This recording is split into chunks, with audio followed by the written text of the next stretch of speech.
தமிழக வெற்றிக் கழக தலைவர் விஜய் யாருடைய வாக்குகளை பிரிப்பார் என்பது தெரியவில்லை.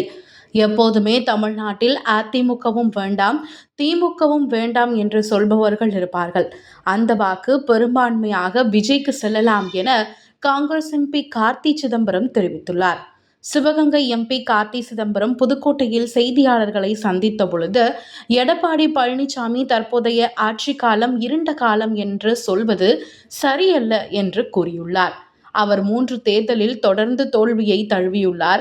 4வது தேர்தலிலும் தோல்வியை தழுவ உள்ளார்.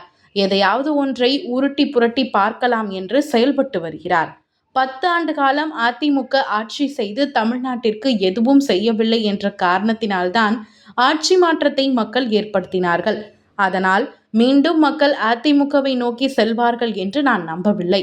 அதிமுக பாஜகவோடு பயணம் செய்வதால் நிச்சயமாக தமிழ்நாட்டு மக்கள் அவர்களை நிராகரிப்பார்கள். 2026 தேர்தல் 4 முனையாக இருக்கலாம். விஜய்க்கென்று ஒரு எனர்ஜி இருக்கிறது. அவருக்கென்று ஒரு பகுதியில் வரவேற்பு இருக்கிறது. அது சீட்டுகளாக மாறுமா என்று தெரியவில்லை.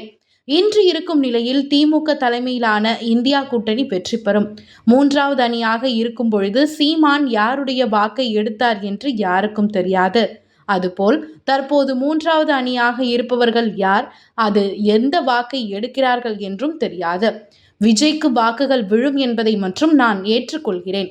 யார் வாக்குகளை பிரிப்பார் என்று தெரியவில்லை.